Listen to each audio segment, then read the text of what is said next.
యాదాద్రి భువనగిరి జిల్లా నారాయణపురం మండలంలో 17 గ్రామ పంచాయతీల్లో బలపరిచిన బీఆర్ఎస్ పార్టీ సర్పంచ్ అభ్యర్థులు గెలిపించాలని మండల ప్రజలకు పిలుపునిచ్చారు బీఆర్ఎస్ పార్టీ మండల పార్టీ అధ్యక్షులు నర్రి నరసింహ. ఈ సందర్భంగా బీఆర్ఎస్ పార్టీ మండల అధ్యక్షులు నర్రి నరసింహ మాట్లాడుతూ మండలంలో 17 గ్రామ పంచాయతీలు పోటీ చేస్తున్న బీఆర్ఎస్ పార్టీ అభ్యర్థులను ఓట్లు వేసి గెలిపించాలని కోరారు. గత బీఆర్ఎస్ పార్టీ హయాంలో జరిగిన అభివృద్ధి కార్యక్రమాలు దృష్టిలో పెట్టుకుని మండల ప్రజలందరూ బీఆర్ఎస్ పార్టీ సర్పంచ్ పోటీ చేసినటువంటి అభ్యర్థులను గెలిపించాలని మండల ప్రజలకు విజ్ఞప్తి చేశారు. మన ఇక్కడ విచ్చేసినటువంటి మీడియా మిత్రులకు అందరికీ కూడా నమస్కారం తెలియజేసుకుంటూ, నారాయణపూర్ మండలంలో బీఆర్ఎస్ పార్టీ 17 మంది సర్పంచ్ అభ్యర్థులని బలపరిచినాం. వాళ్ళందరినీ అత్యధిక మెజారిటీతో గెలిపించుకోండి.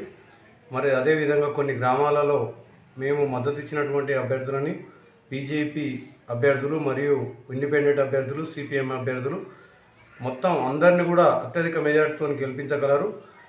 కేసీఆర్ గారు చేసినటువంటి అభివృద్ధి కార్యక్రమాలని కొనసాగించాలంటే ఇప్పుడు బీఆర్ఎస్ బలపరిచిన అభ్యర్థులను గెలిపించుకోవాలి. అత్యధిక మెజారిటీతో గెలిపించుకొని మన రాబోయే రోజుల్లో 2 సంవత్సరాలలో మన గవర్నమెంటు, కేసీఆర్ గారు గవర్నమెంట్, బీఆర్ఎస్ ప్రభుత్వం వస్తుంది.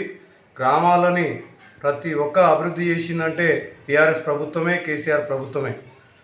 ప్రతి గ్రామ పంచాయతీకి ఒక ట్రాక్టరు, ఒక అది శ్మశాన వాటిక, ఇంకా పల్లె ప్రకృతి వనము ప్రతి ఒక్కటి ఏర్పాటు చేసింది. కాబట్టి ఈ అభివృద్ధి ఇంతవరకు 2 సంవత్సరాలు అవుతుంది. 2 సంవత్సరాలు వెళ్ళి 3 సంవత్సరాలు పూర్తి చేసుకున్నప్పటికీ ఇప్పటి వరకు తట్టడి మట్టి తీయాలి. ఏ గ్రామంలో కూడా లైట్ చేసే పరిస్థితి లేదు.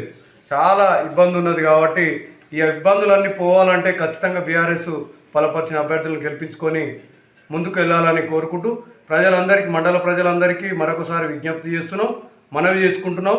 బీఆర్ఎస్ బలపరిచిన అభ్యర్థులని, మద్దతు ఇచ్చిన అభ్యర్థులని, వార్డు సభ్యులను అందరినీ కూడా అత్యధిక మెజార్టీతో గెలిపించుకొని కేసీఆర్ గారికి ఒక కానుకగా ఇవ్వాల్సిందిగా కోరుచున్నాం.